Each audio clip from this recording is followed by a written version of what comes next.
সারা রাজ্যের পাশাপাশি হাবড়াতে জগন্নাথ দেবের পুজোর আয়োজন। খোল বাজিয়ে কীর্তন করে সবার মন কাড়লেন বিধায়ক জ্যোতিপ্রিয় মল্লিক। হাবড়া চালবাজারে অবস্থিত দুর্গা মন্দিরে Habra chamber of commerce and ইন্ডাস্ট্রির পক্ষ থেকে জগন্নাথ দেবের পুজোর আয়োজন করা হয়, পাশাপাশি হোম যজ্ঞেরও আয়োজন করা হয়। এদিন হাবড়াবাসীর মঙ্গল কামনায় এই পুজো ও হোম যজ্ঞের আয়োজন করেন বিধায়ক জ্যোতিপ্রিয় মল্লিক। এই অনুষ্ঠানে উপস্থিত ছিলেন বিধায়ক খোদ নিজে এবং চেয়ারম্যান নারায়ণ সাহা সহ একাধিক বিশিষ্টজনেরা।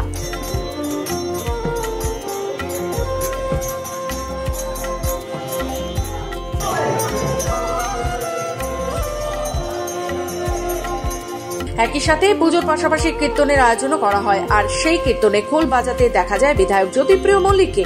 পাশাপাশি ভোগের খিচুড়ি প্রসাদ মাথায় করে নিয়ে যেতেও দেখা যায় বিধায়ককে।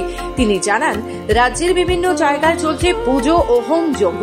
অন্যদিকে দীঘার জগন্নাথ মন্দিরের উদ্বোধন উপলক্ষে এই পুজোর আয়োজন। 24টা ওয়ার্ডে 24টা হচ্ছে, 4টা অঞ্চলে 4টা হচ্ছে। আমি অঞ্চলগুলো গিয়েছিলাম, দেরি হওয়ার কারণে।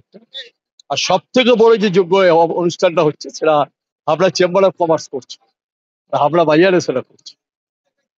এটা তো বলার কিছু নেই। আজকের দিনটা আমাদের কাছে অত্যন্ত গুরুত্বপূর্ণ দিন। আজকে জগন্নাথ ধাম দীঘায় নতুন ভাবে প্রতিষ্ঠিত হচ্ছে। জগন্নাথ ধাম মাননীয় মুখ্যমন্ত্রী মমতা বন্দ্যোপাধ্যায়ের পরিকল্পনা।